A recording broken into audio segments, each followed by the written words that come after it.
ودين الحق والأمن والسلامة والإسلام. أما بعد، فأعوذ بالله من الشيطان الرجيم. بسم الله الرحمن الرحيم. قال الله تبارك وتعالى في كلامه المجيد والقرآن الحميد: وما أرسلناك إلا رحمة للعالمين. صدق الله العظيم. ونحن على ذلك لمن الشاهدين والشاكرين، والحمد لله رب العالمین. ہر ایک ذرہ چمک اٹھا ہے مہتاب ضیا بن کر، ہر ایک ذرہ چمک اٹھا ہے مہتاب ضیا بن کر، فضا کو جگمگایا آپ نے شمس الضحیٰ بن کر.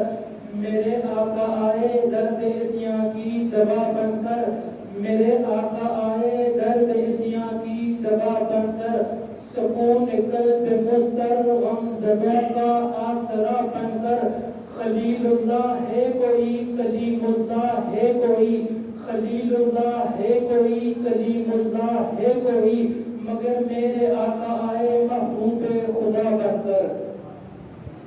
محترم اساتذہ کرام، صدر جلسہ اور ہم مطلب ساتھیوں، السلام علیکم ورحمۃ اللہ وبرکاتہ.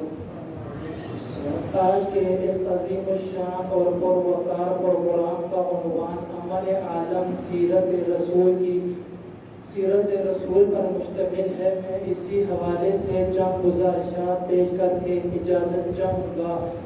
سیرت کا باب اتنا وسیع ہے کہ اس سے آج تک کوئی مکمل نہیں کر سکا. آپ نے اپنے جانی دشمنوں کو کیسے امن و امان دیا، اس کے لیے 1400 سال پیچھے جانا پڑے گا.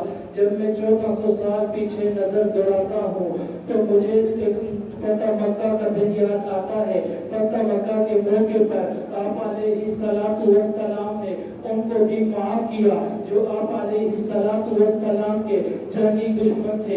اکرمہ بن ابی جہل جو کہ ابو جہل کا بیٹا تھا، یہ بھاگ کر یمن چلا گیا. یمن میں جا کر یہ ایک کشتی پر سوار ہوتا ہے. کشتی میں سوار ہو کر جب کشتی چلنے لگتی ہے، جب کشتی آدھے دریا میں پہنچتی ہے تو ادھر طوفان آتا ہے، تیز ہوائیں چلنے لگتی ہے. یہ لات عزا کو پکارتا ہے. تب کشتی والا کہنے لگتا ہے، ادھر لات عزا کو مت پکار، وہ تیرے کسی کام نہیں آئیں گے. ادھر ایک خدا کو پکار، اللہ کو پکار، وہی حاجت روا ہے، وہی مشکل کشا ہے، وہی بیڑے پار کرنے والا ہے. تبھی یہ اکرمہ بن ابو جہل سمجھ گیا کہ جو بر میں تمہارے کام نہیں آتا وہ خشکی میں بھی تمہارے کام نہیں آئے گا. تو یہ مصیبت دل میں عہد کر لیتا ہے، میں جب اس مصیبت سے نکل گیا میں جا کے نبی کریم صلی اللہ علیہ وسلم کے ہاتھ پہ بیعت کروں گا. جب یہ اس مصیبت سے نکلتا ہے تو نبی کریم صلی اللہ علیہ وسلم کے ہاتھ پر بیعت کر کے مسلمان ہو جاتا ہے. نبی کریم صلی اللہ علیہ وسلم نے اس سے سزا دینے کے بجائے، اس پہ تنگ کرنے کے بجائے اس سے امن دیا، اس سے امان دیا. اسی طرح دوسرا واقعہ آتا ہے صفوان بن امیہ اور امیر بن وہب جو کہ حتیم کے مقام پر بیٹھ کے گفتگو کر رہے تھے. صفوان بن امیہ نے مقتولین بدر کا تذکرہ کرتے ہوئے کہا کہ ان کے جانے کے بعد زندگی کا مزہ نہیں رہا. امیر بن وہب کہنے لگا، باقی ان کے جانے کے بعد زندگی کا مزہ نہیں رہا. صفوان امیر بن وہب کہنے لگا، اگر مجھ پر میرے بچوں کی ذمہ داری نہ ہوتی میں آج ہی جا کے محمد صلی اللہ علیہ وسلم کو قتل کر دیتا. صفوان بن امیہ اس کی بات سے بہت خوش ہوا، کہنے لگا اگر تو اس بات کا ارادہ کرتا ہے تو میں تیرے بچوں کی کفالت کروں گا. تو جا کے محمد صلی اللہ علیہ وسلم کو قتل کر. یہ اس کو تلوار دے کے اونٹی دے کے روانہ کرتا ہے. جب وہ مدینہ منورہ پہنچا ہے، حضرت عمر رضی اللہ تعالیٰ عنہ اس کو دیکھ لیتے ہیں، حضرت عمر رضی اللہ تعالیٰ عنہ کو پکڑ لیتے ہیں، یہ کسی ناپاک ارادے سے آیا ہے۔ نبی کریم صلی اللہ علیہ وسلم نے فرمایا عمر اس سے آنے دو۔ جب وہ نبی کریم صلی اللہ علیہ وسلم کے پاس پہنچا تو نبی کریم صلی اللہ علیہ وسلم نے کہا اے عمر تو کس ارادے سے آیا ہے؟ کہنے لگا اے اللہ کے رسول میں اپنا قیدی چھڑانے آیا ہوں۔ نبی کریم صلی اللہ علیہ وسلم نے فرمایا اے عمر تو نے اور صفوان نے کیا حدیم کے مقام پر بیٹھ کے میرے قتل کرنے کا ارادہ نہیں کیا؟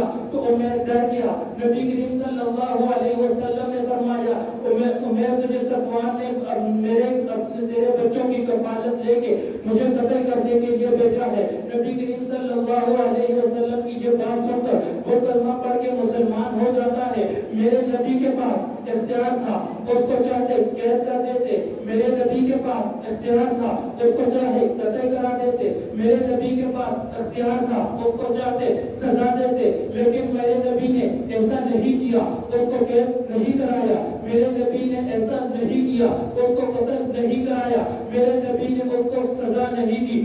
کیوں نہیں دی؟ وَمَا أَرْسَلْنَاكَ إِلَّا رَحْمَةً لِّلْعَالَمِينَ، آپ کو تمام جہانوں کے لیے رحمت بنا کے بھیجا ہے۔ میرا نبی رحمت ہے، اس کو بھی امن و امان دیا جو آپ کا جانی دشمن ہے۔ اسی ابھی اپنی تقریر کا اختتام ایک اشعار پر نہ کرنا چاہوں گا۔ رخ مصطفیٰ کو دیکھا تو دیوں نے جلنا سیکھا، یہ کرم ہے مصطفیٰ کا، شب غم نے ڈرنا سیکھا۔ یہ زمین رکی ہوئی تھی، یہ فلک تھما ہوا تھا، چلے جب میرے محمد تو جہاں نے چلنا سیکھا۔ وما علینا الا البلاغ۔